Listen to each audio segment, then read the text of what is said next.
हमारी कहानी बहुत बहुत पहले शुरू होती है, लगभग 4.5 अरब साल पहले। ब्रह्मांड नया नया था और हमारे सौर मंडल के पार्ट्स बनने शुरू हो रहे थे। मानो बिग बैंग के बाद सब चीजें सही जगह पर आने लगी। उस समय हमारा सौर मंडल एक कॉस्मिक प्लेग्राउंड जैसा था, जहां धूल और गैस नए बने सूरज के चारों ओर घूम रहे थे। ये जगह एनर्जी से भरी थी, बिल्कुल एक नए जन्मे बच्चे की तरह जो लाइफ से भरपूर होता है। लाखों सालों तक ग्रेविटी ने एक जायंट वैक्यूम क्लीनर की तरह काम किया और कॉस्मिक डस्ट और गैस को खींचकर बड़े बड़े क्लम्प्स बनाए। सोचो, ये क्लम्प्स ऐसे इकट्ठा हो रहे थे जैसे हम केक के लेयर्स बनाते हैं। ये क्लम्प्स प्लैनेट्स बनाने वाले ब्लॉक्स बन गए और उनमें से एक हमारी पृथ्वी बनने वाली थी। ये बदलाव धीरे धीरे हुआ, जैसे एक छोटा सा बीज बड़ा होकर एक विशाल पेड़ बन जाता है। लेकिन ये एक इम्पोर्टेंट इवेंट था जिसने हमारे प्लैनेट के फ्यूचर को तय किया। शुरुआती पृथ्वी एक गर्म पिघले हुए पत्थर का गोला थी, जिस पर लगातार एस्ट्रॉइड्स और कॉमेट्स गिर रहे थे, मानो कोई बहुत बड़े हैमर से उसे पीट रहा हो, लेकिन प्लैनेट के साइज में। इस बॉम्बार्डमेंट के बीच हमारी यंग अर्थ ने अपना शेप लेना शुरू किया। ये एक बहुत ही खतरनाक एनवायरनमेंट था, आज की पृथ्वी से बिल्कुल अलग, जैसे कोई प्रेशर कुकर उबल रहा हो। वोल्केनोज लगातार फूट रहे थे, जैसे पॉपकॉर्न भून रहे हों, और सरफेस पिघले हुए लावा का एक डेंजरस सी थी। लेकिन इन मुश्किल हालातों में भी कुछ अमेजिंग होने वाला था। इस हार्श एनवायरनमेंट के बावजूद लाइफ की नींव रखी जा रही थी। बार बार मीटेराइट्स के गिरने और पृथ्वी के कोर की हीट ने प्लैनेट को पिघली हुई अवस्था में रखा।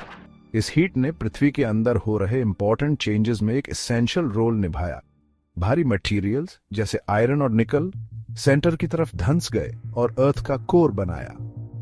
ये कोर आगे चलकर अर्थ के मैग्नेटिक फील्ड को बनाने के लिए इंपॉर्टेंट होगा, जो एक प्रोटेक्टिव शील्ड की तरह काम करता है। हल्के मटेरियल्स जैसे सिलिकॉन और ऑक्सीजन सरफेस पर आ गए और ठंडे होकर एक पतली रॉकी क्रस्ट बनाई। यही क्रस्ट आगे चलकर कॉन्टिनेंट्स और ओशंस का बेस बनेगी। इस प्रोसेस को डिफरेंशिएशन कहते हैं और ये अर्थ को रहने लायक बनाने के लिए बहुत जरूरी था। ये अर्थ के लिए एक तैयारी थी ताकि वो आज हम जिस डाइवर्स और कॉम्प्लेक्स लाइफ को जानते हैं उसे सपोर्ट कर सके। पृथ्वी के बनने के थोड़े ही समय बाद एक बहुत बड़ी घटना घटी। हमारे चांद का जन्म, जिसने हमारे ग्रह का रूप हमेशा के लिए बदल दिया। चांद हमारा शांत साथी ज्वार भाटा को प्रभावित करता है और पृथ्वी के घूमने की धुरी को स्थिर रखता है। चांद की उत्पत्ति के बारे में कई सिद्धांत हैं, लेकिन सबसे ज्यादा मानी जाने वाली विशाल टक्कर का सिद्धांत है। यह सिद्धांत कई वैज्ञानिक शोधों और अनुकरणों द्वारा समर्थित है। यह कहानी किसी पुराने लोकगीत जितनी ही आकर्षक है। विशाल टक्कर के सिद्धांत के अनुसार मंगल ग्रह के आकार का एक खगोलीय पिंड, जिसे थेइया कहा जाता है, नवगठित पृथ्वी से बहुत तेज गति से टकराया, मानो जैसे कोई बहुत जोर से गिल्ली डंडा खेल रहा हो।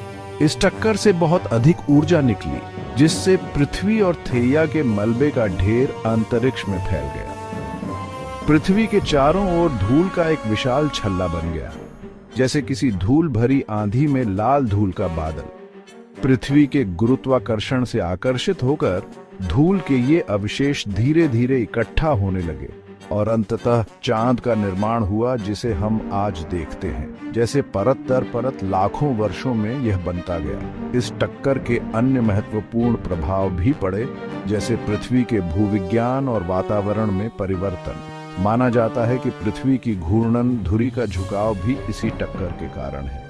इस झुकाव ने 4 मौसमों को जन्म दिया, जो पृथ्वी पर जीवन की विविधता में महत्वपूर्ण भूमिका निभाते हैं। इसके कारण हम वसंत में फूलों का आनंद ले पाते हैं, गर्मियों में तेज धूप का, पतझड़ में गिरते पत्तों का और सर्दियों में बर्फ का, भले ही वह कम ही हो। यह भी संभव है कि इस टक्कर ने पृथ्वी के चुंबकीय क्षेत्र के निर्माण को भी प्रभावित किया हो। चुंबकीय क्षेत्र एक सुरक्षा कवच की तरह हमें सूर्य से आने वाले हानिकारक विकिरण से बचाता है और पृथ्वी पर जीवन को सुरक्षित रखता है। धरती बनने के बाद लाखों साल तक ये जगह सूनी और वीरान थी, बिल्कुल चांद की तरह। हर जगह ज्वालामुखी फूट रहे थे, लावा और जहरीली गैसें निकाल रहे थे। क्राकाटोआ के फटने से भी ज्यादा भयानक। पुराने समंदर जो भाप के ठंडा होने से बने थे, गर्म और खट्टे थे। सोचो, गर्म पानी के झरने उबल रहे हों। लेकिन हैरानी की बात है कि इसी मुश्किल जगह पर जीवन शुरू हुआ, जैसे कोई अच्छा कंबूचा फर्मेंट हो रहा हो। बिना जान वाली चीजों से जीवन कैसे आया, ये साइंस का सबसे बड़ा रहस्य है। ये बोइताता की कहानी जितना ही रहस्यमय है। एक थ्योरी ये है कि जीवन समंदर की गहराई में हाइड्रोथर्मल वेंट से शुरू हुआ। ये वेंट समंदर के अंदर गेजर्स जैसे होते हैं, जो धरती के अंदर से गर्मी और केमिकल्स निकालते हैं। हो सकता है कि इन वेंट्स ने शुरुआती जीवन के लिए एनर्जी और जरूरी चीजें दी हों। शायद ये जगह गर्म और न्यूट्रिएंट्स से भरपूर थी, जैसे कसावा की फसल। जीवन के ये पहले रूप सिंगल सेल्ड ऑर्गेनिजम्स थे, बैक्टीरिया जैसे। इतने छोटे कि सिर्फ माइक्रोस्कोप से ही दिखते थे। हालांकि ये सिंपल ऑर्गेनिजम्स थे, इनमें रिप्रोड्यूस और इवॉल्व करने की खास ताकत थी, जैसे ईपे का बीज जो जड़ें निकालता है और बढ़ता है। पृथ्वी पर करोड़ों सालों से जीवन विकसित हुआ और विविधतापूर्ण बना, और जीवों की अनगिनत प्रजातियां उत्पन्न हुईं जिन्होंने ग्रह पर राज किया। छोटे एक कोशिकीय जीवों से शुरू होकर जीवन पौधों और जानवरों की एक अद्भुत विविधता में विकसित हुआ। छोटे कीड़ों से लेकर विशाल डायनासोर तक हर एक अपने तरीके से विकसित हुआ, अपने आसपास के वातावरण के अनुसार ढल गया। जैसे युद्धरत राज्यों के समय में कई जीवों ने जीवित रहने के लिए प्रतिस्पर्धा की। मेसोजोइक, जो लगभग 250 मिलियन साल पहले शुरू हुआ था, उसे सरीसृपों का युग भी कहा जाता है। ऐसा इसलिए क्योंकि डायनासोर पृथ्वी पर हावी थे, जमीन, समुद्र और आकाश पर राज करते थे। सभी आकार और प्रकार के डायनासोर थे। ब्रैकियोसॉरस, एक लंबी गर्दन वाला शाकाहारी डायनासोर जो ऊंचे पेड़ों से पत्तियां खा सकता था, 12 मीटर से अधिक की ऊंचाई तक पहुंच गया। यह 4 मंजिला इमारत जितना विशाल था। छोटे और अधिक फुर्तीले डायनासोर भी थे, और भयंकर मांसाहारी डायनासोर भी थे, जैसे टायरानोसोरस रेक्स, जिसके केले जैसे लंबे दांत और शक्तिशाली जबड़े बड़े शिकार को गिराने में सक्षम थे। डायनासोर 180 मिलियन से अधिक वर्षों तक फले फूले, विभिन्न जलवायु और वातावरण के अनुकूल। हालांकि लगभग 66 मिलियन साल पहले उनका अचानक विनाश हुआ, मानो जोसियन राजवंश अचानक समाप्त हो गया हो। यह लगभग 10 किलोमीटर चौड़े एक विशाल क्षुद्र ग्रह के प्रभाव के कारण हुआ, जो युकाटन प्रायद्वीप के पास हुआ, जो अब मेक्सिको है। इस प्रभाव ने पूरे ग्रह पर भारी तबाही मचाई। यह एक बहुत बड़ा प्रभाव रहा होगा, जैसे जब ह्वानुंग कोरिया की नींव के मिथक में स्वर्ग से नीचे उतरे थे। इस प्रभाव से व्यापक जंगल की आग लग गई, जिससे विशाल क्षेत्र राख हो गए। सुनामी ने तटों को तबाह कर दिया और ज्वालामुखी की राख से आसमान काला हो गया, जिससे तापमान में वैश्विक गिरावट आई, जिसे इम्पैक्ट विंटर के रूप में जाना जाता है। डायनासोर कई अन्य पौधों और जानवरों के साथ इस तबाही से बच नहीं पाए, जिसके परिणाम स्वरूप पृथ्वी के इतिहास में सबसे बड़े सामूहिक विलुप्ति में से एक हुआ। 5वां अध्याय, हिमयुग का आगमन। डायनासोर के विलुप्त होने के बाद पृथ्वी सेनोजोइक युग में प्रवेश कर गई, एक ऐसा युग जो आज भी जारी है। सेनोजोइक को अक्सर स्तनधारियों का युग कहा जाता है, क्योंकि स्तनधारी, जो डायनासोर के युग में अपेक्षाकृत छोटे और महत्वहीन थे, विविधता लाने और विभिन्न रूपों में विकसित होने में सक्षम थे, उन पारिस्थितिक स्थानों को भरते हुए जो डायनासोर के विलुप्त होने के बाद खाली रह गए थे। मानो कोई बदसूरत बत्तख हंस बन गया हो।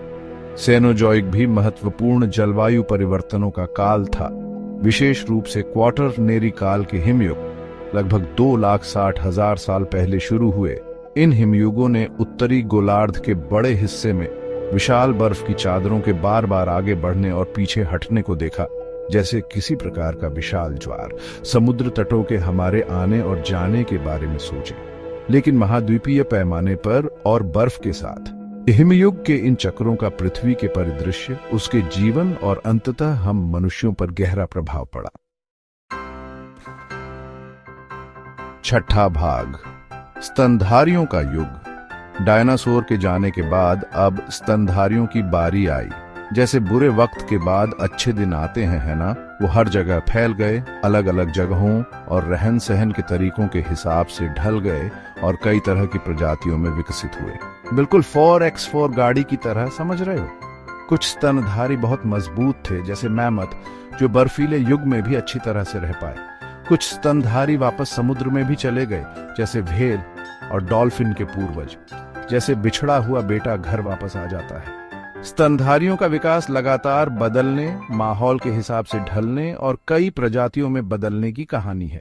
उनके दांतों का आकार उनके खाने के हिसाब से बदल गया और उनके पैर दौड़ने, तैरने और उड़ने के लिए विकसित हुए। और जैसा कि कहावत है, एकता में बल है। कुछ प्रजातियां समूहों में रहने लगी। ढलने की इस अद्भुत क्षमता के कारण स्तनधारी पृथ्वी पर जानवरों के सबसे सफल समूहों में से एक बन गए। कभी ऊपर, कभी नीचे, और अब स्तनधारियों का समय आ गया है। 7वां अध्याय, मानवता का उदय। सीनोजोइक काल में जितने भी अद्भुत जीव विकसित हुए, उनमें से एक वो लिनिएज है जिससे इंसान बने। बिल्कुल किसी टीवी सीरियल के जैसा ड्रामा। हमारी कहानी शुरू होती है अफ्रीका से।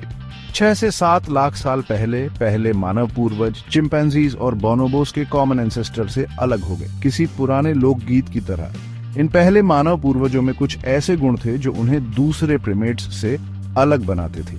वो 2 पैरों पर सीधे चलते थे और उनके हाथ फ्री होने की वजह से वो टूल्स यूज कर सकते थे, जैसे कोई माहिर कारीगर। उनके दिमाग अपने एप रिश्तेदारों से ज्यादा बड़े थे और एक कम्युनिटी की तरह मिलजुल कर काम करके, जैसे कोई सामूहिक कार्य हो, उन्होंने कॉम्प्लेक्स कम्युनिकेशन सिस्टम्स डेवलप किए और ज्यादा सोशल प्राणी बन गए। लाखों सालों तक हमारे मानव पूर्वज लगातार इवॉल्व होते रहे, बदलते एनवायरनमेंट्स के हिसाब से ढलते रहे और ज्यादा एडवांस टूल्स और टेक्नोलॉजीज डेवलप करते रहे, बिल्कुल उन कारीगरों की तरह जिन्होंने फेमस मॉन्यूमेंट्स बनाए। भाग 8, सभ्यता का उदय। लगभग 10,000 साल पहले कुछ बहुत ही कमाल की बात हुई। मानव जाति ने अपना घुमंतू जीवन शिकार करके और फल फूल इकट्ठा करके जीना छोड़ दिया और खेती करना और एक जगह बसना शुरू कर दिया। ऐसा लगा जैसे उन्हें कोई जादू का फॉर्मूला मिल गया हो। इस बदलाव को नवपाषाण क्रांति कहते हैं और यह मानव इतिहास में एक बहुत बड़ा मोड़ था। इसने हमारे पूर्वजों के जीवन को पूरी तरह से बदल दिया, जैसे उनके जीवन में पहले और बाद जैसा। खेती करना और जानवर पालना सीखकर मानव आखिरकार खाना जमा करके रख पाया, जैसे सर्दियों के लिए सामान इकट्ठा करना, जैसे आजकल हम अपने फ्रिज में करते हैं। इससे आबादी बढ़ने लगी, अलग अलग तरह के काम शुरू हुए और गांव और शहर बनने लगे। शहर तेजी से बढ़ने लगे, जैसे बारिश के बाद मशरूम उग आते हैं। खेती के विकास के साथ साथ कई नई तकनीकें भी आईं, जैसे मिट्टी के बर्तन बनाना, कपड़ा बुनना और धातुओं का काम करना। उन्होंने बहुत ही अच्छी तकनीकें बनाई। उस समय के लिए तो वे सबसे नई और बेहतरीन थीं। मानव जाति ने लिखना सीखा, व्यापार करना, चीजें खरीदना बेचना शुरू किया और साम्राज्य बनाए, बिल्कुल आजकल की तरह, बस पुराने जमाने का वर्जन। इस तरह आज जैसी सभ्यता की नींव रखी गई। इतिहास का पर्दा उठा और नाटक शुरू हुआ। 9वां अध्याय, पृथ्वी का अनिश्चित भविष्य। मानवता अभी पृथ्वी पे सबसे ज्यादा फैली हुई प्रजाति है।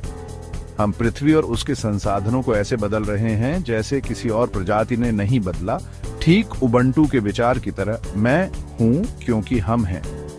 हमने विज्ञान, तकनीक और चिकित्सा में बहुत तरक्की की है, लेकिन हमने पृथ्वी में बहुत बड़े बदलाव भी लाए हैं, जैसे जलवायु परिवर्तन, प्रदूषण, जंगलों का कटना और जैव विविधता का कम होना। जैसे ब्राजील के इतिहास में कुछ समय पे पर्यावरण को नुकसान पहुंचाया गया, रबर के उत्पादन के समय की तरह। भविष्य को देखते हुए ये साफ है कि हमें गंभीर चुनौतियों का सामना करना पड़ेगा। आज हम जो फैसले लेते हैं वो हमारे ग्रह और उस पर रहने वाले सभी जीवों के भविष्य को तय करेंगे, आने वाली पीढ़ियों के लिए। ये म्यूटीरों की तरह है, जहां सब लोग मिलकर एक अच्छे भविष्य के लिए काम करते हैं। सभी के लिए एक बेहतर और न्यायपूर्ण भविष्य बनाने के लिए हमें अपनी बुद्धि, रचनात्मकता और दया का उपयोग करना होगा, उस जोश और ताकत के साथ जो ब्राजील के लोग मुश्किलों को पार करते हुए दिखाते हैं।